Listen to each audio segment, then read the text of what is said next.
Here is the thing, though, Right, Speaker. So you know that the rules were altered. Previously, the opposition had slots. There were 2 slots. So the NRM colleagues would choose their 7, and then the opposition would choose the 2. So the rules were altered. Now what happens is generic voting. So it's very possible for the opposition to actually have no representation at EALA. Or like is the current state, to have just one, who we are also not too sure whether he is with us or with the colleagues on the NRM side. But that's for another day. The point is, somebody says we'll do a DNA. The point is election. But election is not an event. It's a process. And you cannot say you have completed the election unless you have completed that process. So I will probably... so what would you advise the Ugandan Parliament not to go through an election and disregard the letter from EALA? Right, Honourable Speaker and Honourable colleagues, if you allow me to study this matter, render a written opinion, confer with the CTC at Arusha, and understand what the issue is from their perspective, then we can render the necessary guidance. Right now, you have a letter that the EALA has given, and I'm sure the Parliament is well within its right to proceed with that, but we shall confer with them and guide them, because we think there's a misinterpretation of the law in that regard. Thank you. In the meantime, I will put a question for the verification team.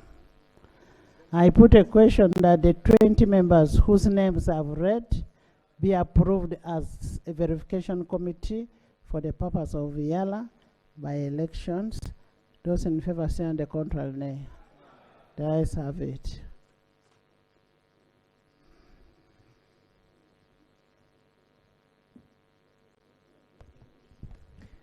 Honourable Speaker, I think we really are just trying to draw this House to not find ourselves running into a legal brick wall. So I actually do concur with the Attorney General, because our colleagues, the 2 colleagues who are current members of EALA and have now been elected to the 12th Parliament, are not MPs yet until they do swearing. Because what happens if, for example, God forbid, okay, let me use a lighter one. If, for example, court decides to throw one of them out before they swear in, somebody petitions and the matter is heard summarily, and no, the God forbid was for something worse. So I decided to use the lighter one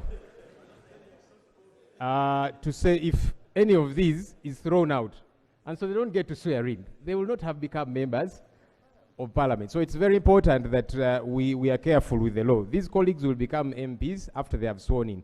But also, Right Honourable Speaker, I have seen a communication by the CTC, the clerk to the community, which is actually disagreeing with the communication of the Speaker of EALA. The clerk to the community is saying these 2 members have not yet become members of Parliament of a partner state. Why? Because the swearing in has not happened. So there is quibbling now between the Speaker of EALA, the clerk to the community, and then there is us here proceeding with these matters. So I think we need to just wait it out a little bit and not be in a hurry, so that we are on the right side of the law.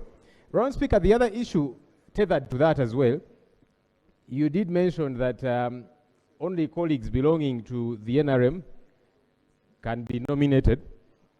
I did not say only colleagues belonging to the NRM will be nominated.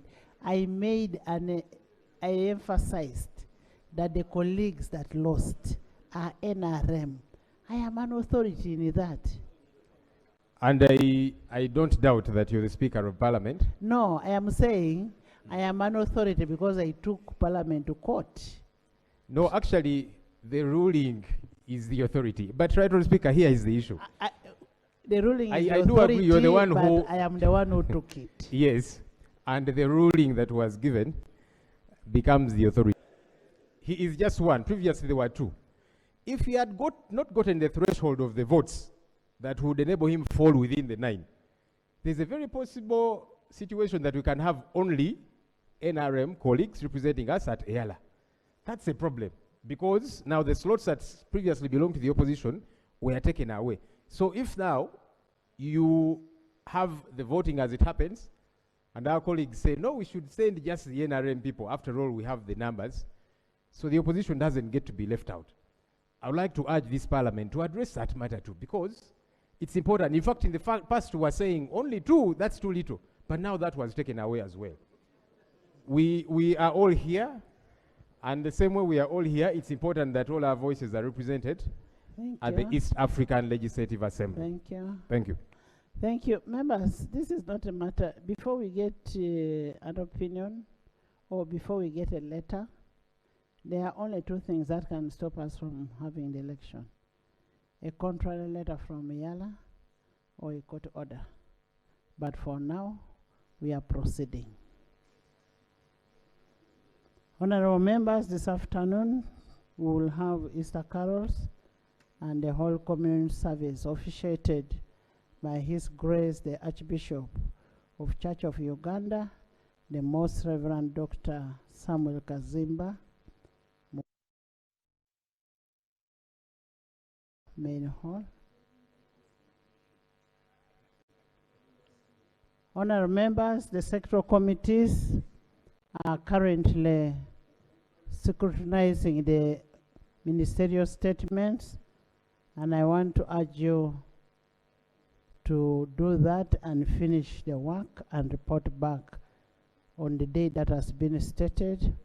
Once more, I welcome you and nice deliberations.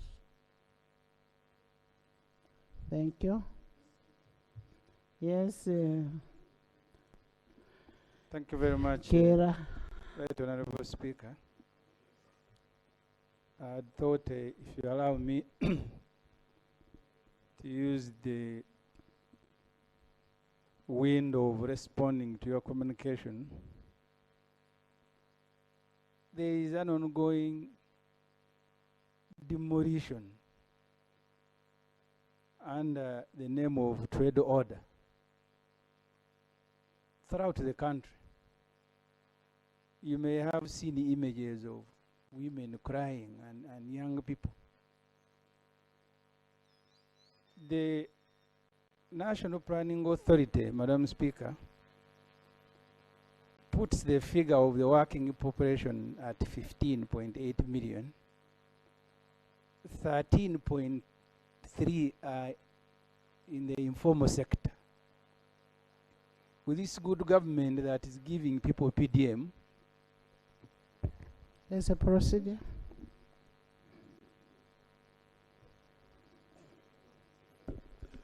Madam Speaker, with due respect to my honorable colleague, the matter he's trying to raise is not in any way part of your communication. We are not in the matters of national importance. So I'm wondering under which procedure is he trying to sneak in the matter that he is raising now of traders. Thank you very much.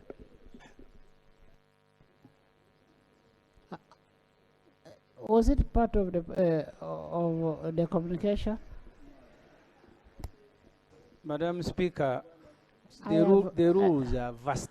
If you have read one, Honorable Ssenyonyi, yes, we are going to go into matters of national importance. I was still waiting for a reaction on matters that I have raised.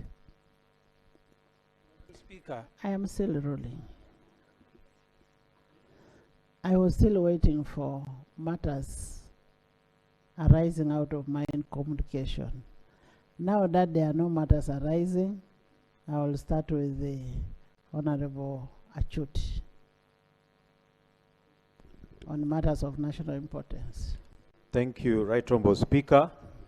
I rise together with my colleagues from Oyam North, Kole South, Omoro County and Tochi County on a matter of national importance in regard to construction of the Kona Bohe, Kona Yeri, Chemebobi Road as part of the AFCON project. Right Honourable Speaker, in the next 1 year, Uganda will be hosting AFCON. And part of the commitments from government was on certain critical infrastructure projects. One of them was a Kibwa Stadium, which will be linked to the Gulu Airfield through the Kona Yeri, Kona Bohe, Icheme Bobi Road. We are aware that the process for procurement was initiated and the contracting process also went ahead. We had approval by the Ministry of Works, clearance by the Solicitor General of the Ministry of Justice. However, the process stalled in the Ministry of Finance. We have been informed by the Ministry of Works that there has been a change in priority and this project is going to be dropped. Procurement has been done, contracting was ongoing. It is like reaching at the marriage altar, you've exchanged the vows, then you're told there is no ring to put on the finger. Right Honourable Speaker, we want to call for an urgent intervention on this matter, and we want to pray that one, the Ministry of Finance clarifies whether this project has indeed been dropped, because it was cleared by Ministry of Works, cleared by the Attorney General's Office, Solicitor General's Office. Ngai Bobby remains an AFCON road. We have not yet made any contrary decision. We are all aware that the delays are being occasioned at the point of signing the contract between the contractor